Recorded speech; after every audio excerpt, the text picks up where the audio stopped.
इस वक्त की बड़ी खबर आपको बता दें जो कि महू से आ रही है। महू न्यायालय ने कोरोना काल में हुए योगेश सारणा के अपहरण और हत्या के मामले में 6 आरोपियों को दी दोहरी उम्र कैद और 2 आरोपी हुए बरी। बोलिए। इस प्रकरण में माननीय न्यायालय के द्वारा 2 लोगों को दोषमुक्त किया गया है, जिसमें से एक सहायक तत्कालीन सहायक उप निरीक्षक गुजरा बारिया जो घटना के समय वर्ला तहसील में पोस्टेड थे, उनको इसमें सहायुक्त बनाया था। एक उनका भतीजा था अनिल बारिया, उसको भी सहायुक्त बनाया था। दोनों पे 212 के एलिगेशन था और दोनों को ही माननीय न्यायालय के द्वारा दोषमुक्त किया गया है। कौन से न्यायालय में ये प्रकरण था? ये पंचम अपर सत्र न्यायालय महू में चल रहा था ये, और उनके द्वारा ये फैसला आज सुनाया गया है। आपका नाम? एडवोकेट विकास यादव। सर, आज महू न्यायालय में एक चर्चित प्रकरण में सजा सुनाई गई है, उसके बारे में आप हमें जानकारी दें। जी, ये जो प्रकरण है वर्ष 2020 का है। घटना एक्चुअल में 20 मार्च 2020 की है और 3 दिन बाद ही लॉकडाउन लग गया था, तो बहुत ऐसी विषम परिस्थिति में इसमें अनुसंधान हुआ था। इसमें स्टोरी संक्षिप्त में यह है कि जो योगेश सारणा हैं, मानपुर निवासी हैं, अनाज के व्यापारी हैं और इनका रोज की तरह दुकान पे गए थे, अनाज व्यापारी की दुकान पे, और रात को 9:30 बजे तक ये दुकान पे मंगल करके निकले थे और उसका घर नहीं पहुंचे थे। इनकी बाइक वहीं खड़ी हुई थी और इनके मोबाइल से इनका वहाँ से अपहरण कर लिया और इनके मोबाइल से इनके पिता मुरलीधर सारणा को फ़ोन पहुंचा था अज्ञात व्यक्ति का कि आपके बेटे का हमने अपहरण कर लिया और फिरौती के हमें इतने रुपए चाहिए। उसमें से थाना मानपुर में अपराध पंजीबद्ध हुआ था, अपराध क्रमांक 87/20 की, और उस पर पुलिस ने अनुसंधान करा और मोटरसाइकिल घटनास्थल पे जहाँ इनकी दुकान के सामने जूते मिल गए थे इनके, और बाइक पे 2 झोले मिल गए थे, 2 बैग। एक बैग इनका अपहरण के समय वो किडनैपर जब ले गए थे इनको गाड़ी में बिठा के, जो अनुसंधान में क्लियर हुआ, एक बैग घटनास्थल से बरामद हुआ था। और पुलिस ने पूरा इसमें एक्चुअल में आई विटनेस कोई नहीं था। ये एक अपने आप में एक अलग विषम प्रकार का केस है। मेरे नॉलेज में ऐसा है कि मध्य प्रदेश का पहला केस है ये, कि इसमें आई विटनेस कोई नहीं है, लास्ट सीन थ्योरी भी नहीं है इसमें केवल साइंटिफिक एविडेंस है कि उसको जहां से ले गए थे वहां से उसको ट्रैक करा, सीडीआर ली, कॉल डिटेल निकाली, केफ रिपोर्ट निकाली और टावर की लोकेशन निकाली, और जिस जगह सीसीटीवी फुटेज था उससे उसको मैच करा कि यहाँ से सीडीआर में वीडियो क्लिप में इतनी बजे यहाँ दिख रहा है तो इतनी बजे इसकी टावर लोकेशन में मोबाइल मिल रहा है।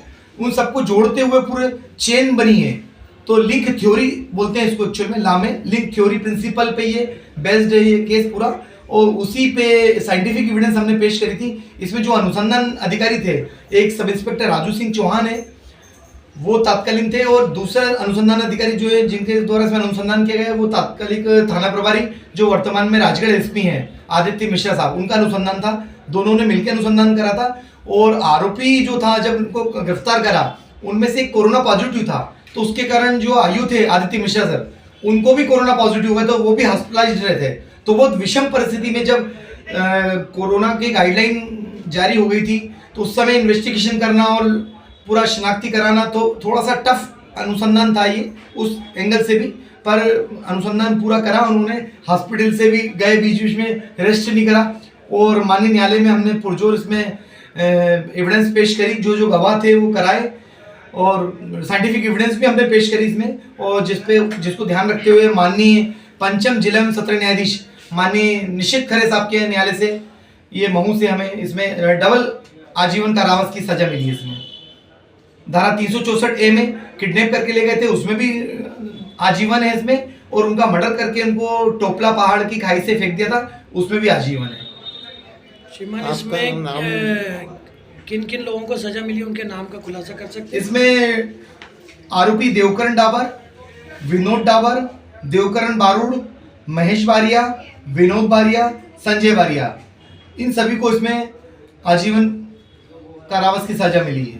दोहरे दंड से दंडित करा है, मतलब किडनैप करने के लिए अलग से आजीवन है, और मार के जो इन्होंने टोपला पहाड़ की खाई से फेंका था उसके लिए भी सजा है इसमें हमने डीएनए रिपोर्ट भी कराई थी, डीएनए भी पॉजिटिव आया है इसमें माननीय न्यायालय के। सर, आपका नाम और पदनाम बता दीजिए। मैं इस प्रकरण में मैं प्रोसिक्यूटर था, मेरा नाम है डॉक्टर आनंद नेवा, और इसमें मेरे सहयोगी भी पीड़िता ने अलग से लॉयर इसमें अपॉइंट करा था, दिनेश पंचोली जी बता पाएंगे इस बारे में, वो भी इसमें अतिरिक्त लोक अभियोजक रहे हैं।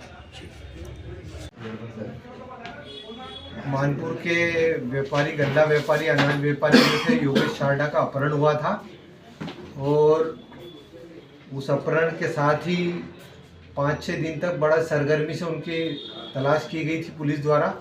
उसमें आदित्य मिश्रा थे अनुसंधान अधिकारी उस समय, प्रमोटिव IPS, जो वर्तमान में राजगढ़ के SP। उन्होंने बहुत अथक मेहनत की थी। तो योगेश शारदा की लाश जो है महेश्वर के जंगल में मिली थी।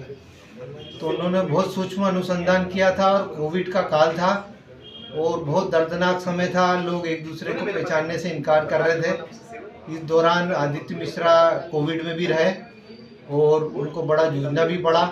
तो विषम परिस्थितियों में उनके द्वारा किए गए सूक्ष्म अनुसंधान के परिणाम स्वरूप और अभियोजन पुलिस की और साक्षियों की महत्वपूर्ण भूमिका से आज 6 जो आरोपी हैं उनको दोहरी उम्र कैद दी गई है और न्यायालय द्वारा 2 अन्य आरोपी के खिलाफ साक्ष्य नहीं पाया गया तो उन्हें बरी किया गया है।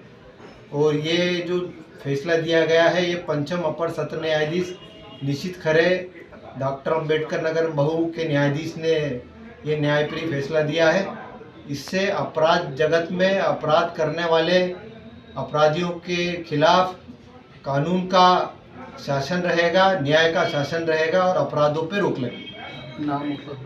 मैं फरियादी की ओर से अभिभाषक एवं पूर्व शासकीय अभिभाषक दिनेश पंचोली, एडवोकेट।